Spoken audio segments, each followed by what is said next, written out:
What is up, YouTube world? Happy holidays to everybody. I hope you guys are having a good Christmas. In this video, I'm gonna do what you guys and apparently the rest of the internet wants everybody to do, and that is take the Fortin Nameless suite, pan it to one side, and take the Fortin NTS suite, NTS, Satan backwards, whatever you wanna call it, and pan it to the right. Now, before I do this, I wanna tell you that the idea of this, while it sounds really cool, right? The idea of doing this just sounds great. You have amazing tone on the left, you have amazing tone on the right, then that must just equal, right? Like super amazing tone. Sorry, but wrong. It doesn't work that way. Unfortunately, it doesn't sound as good as you think it's going to, because while you have one plugin on the left side, you have a certain type of frequency, you have a certain type of sound that's coming from that left side, right? And then when you have it on the right, you're gonna have a different plugin. You now have a completely different sound on the right-hand side. And while it sounds good in your head that those two, amazing plus amazing equals super amazing, it doesn't. It sounds weird. It doesn't sound right. So I'm gonna show you guys the combination of the two in two ways. I'm gonna show it to you guys recorded in a mix, pan left, pan right. And then I'm gonna play it here live with the raw tracks so you guys can listen to me just play with the guitar going through Cubase with one of them pan left, one of them pan right. And then you guys can decide for yourselves what you think it sounds like. Me personally, I don't think it sounds the greatest. I think it sounds weird because of the reasons that I just explained. You just have one type of tone on the left side, you have another type of tone on the right. Okay, I get that it sounds like it would sound really cool. I understand, but fortunately, it doesn't sound as good as you would think. Anyway, here's the recorded track.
Okay, so not bad, not bad. Sounds pretty good recorded in a mix. I was able to manipulate the volume a little bit so that they didn't kind of smash into each other during that song. But now I'm gonna show you guys what it sounds like running it raw. Just basically, I'm panning one to the left, I'm panning one to the right. I'm just gonna record both of them at the same time so you guys hear what that sounds like. Okay, so let's, I was about to say let's grab a guitar, but I guess I'll grab the guitar.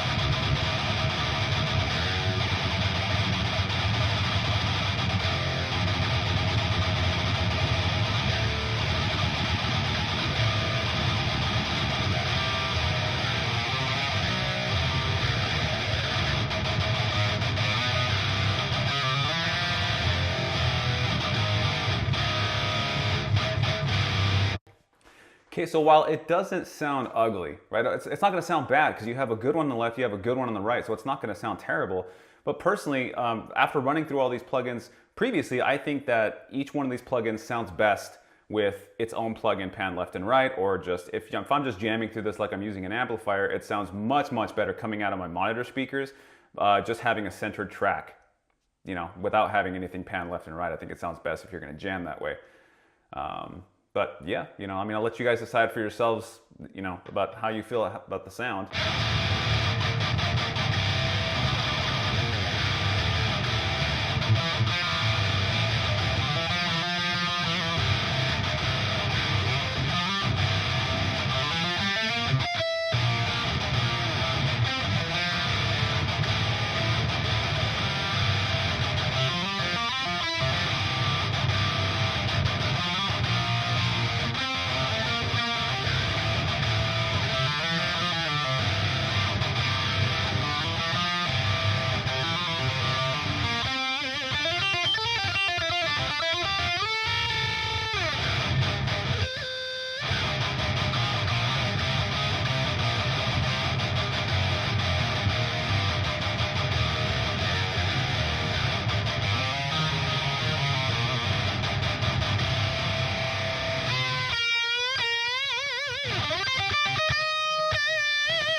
All right, guys, so I decided to take some of the questions you guys have been asking in the comments section and get them answered for you guys. Honestly, at this point, my channel is so small that I could, and for the most part, do just go through them just online and just answer every single one of them as best I can.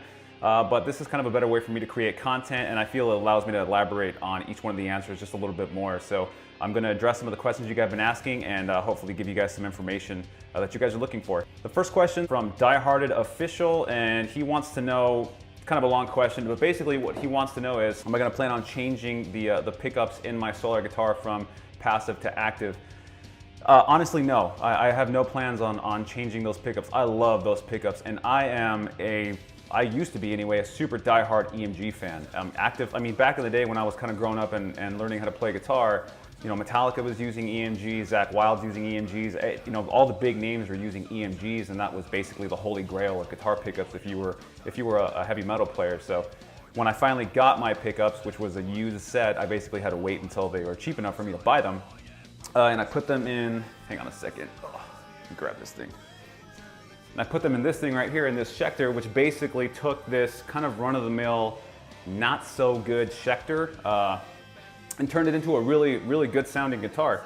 You know, I had this for many, many years, and it was because of those EMG pickups that I was able to create a really good tone, you know, at least something that would pass for good metal.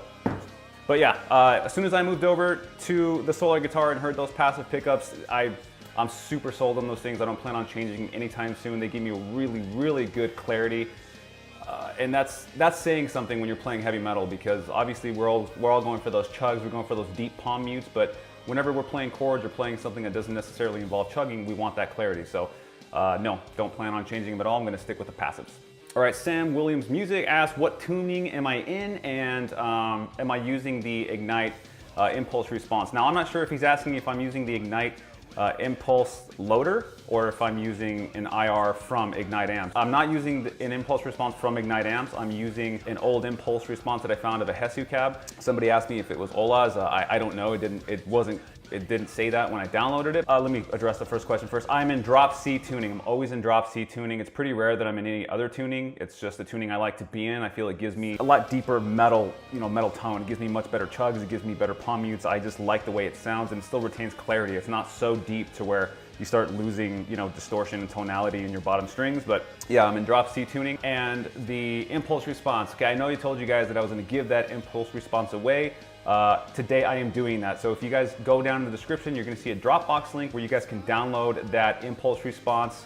And yeah, go ahead, use it. I hope you guys create some really good tones with it. I've definitely gotten my use out of it. It's an amazing, amazing impulse response. So there you go. So Jan P basically wants to know if I'm using any type of a noise gate in front of my interface, obviously before I go into Cubase. I'm not using any noise gates. I'm not using any pedals before I go into the interface. Like I said before in a previous video, whenever you're putting anything in front of the interface, you are essentially imprinting that sound into your interface, forever. That signal is just going to stay that way. You can't really mess with it afterwards. And I love throwing raw DI tracks into the interface and then being able to manipulate it all kinds of different ways, whether it be with different noise gate pedals, different overdrives, or just different plugins.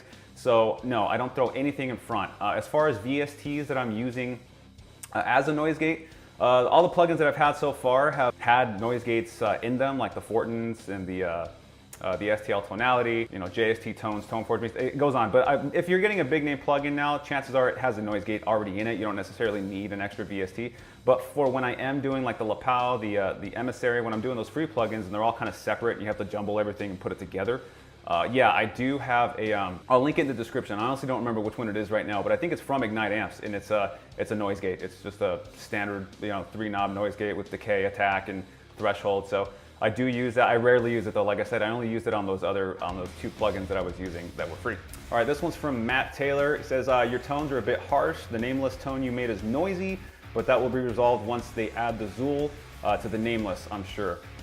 Yes, first of all, thank you for your comment. I appreciate any criticism. It's okay, I'm good with it. Yeah, the tones are harsh. I like harsh tones. I like very harsh bottom ends. I like, anyway, it's just what I like. Everybody's gonna like different things. Everybody has a different set of ear for music. But yeah, typically my guitar tones are gonna be very harsh in the palm mutes. They're gonna have typically, standard to maybe a little bit lower mid-tone and a good punchy treble. That's just what I like. I don't know if they've done an update for the Nameless as far as updating with the Zool. I haven't checked. All right, the next one's from Nikolai Nielsen. He wants to know, is it worth having both the Nameless suite and the NTS suite? Is it worth it? I mean, it depends on how you're asking that question. If you only had enough money to buy one, or if I only had enough money to buy one of the two, I'd definitely go for the Nameless suite. It's honestly, out of all the plugins that I've reviewed so far, it's my favorite out of all of them. It covers everything that I personally want. You're not gonna get any better with Metal Tone right now. If I only had enough money to buy one, I would buy the Nameless, but if you can afford both, it's definitely worth it because the NTS is going to cover a whole different list of types of tones that you can get. Classic rock tone, different metal tones that you can shape with that amp, as opposed to the Nameless just being just a monster. I don't want to call it a one-trick pony because you can technically manipulate it to do different things. I personally only want to use it for that because it just sounds so good that way. If you have the money to buy both, buy both. You're not going to be disappointed. Definitely worth the money. If you can only afford one, I would go with the Nameless if you're looking for metal tone. All right, so that's it for right now, guys. I want to thank all of you guys for those comments and questions. You guys are definitely keeping me going. I'm going to do the best I can to pump out a whole bunch more content for you guys here coming soon. I know I've got a couple of popular plugins that are coming up, so if you guys can look out for those. As always, like, subscribe, hit that notification bell so you guys see the next video I put up. Happy holidays to everybody. Take care.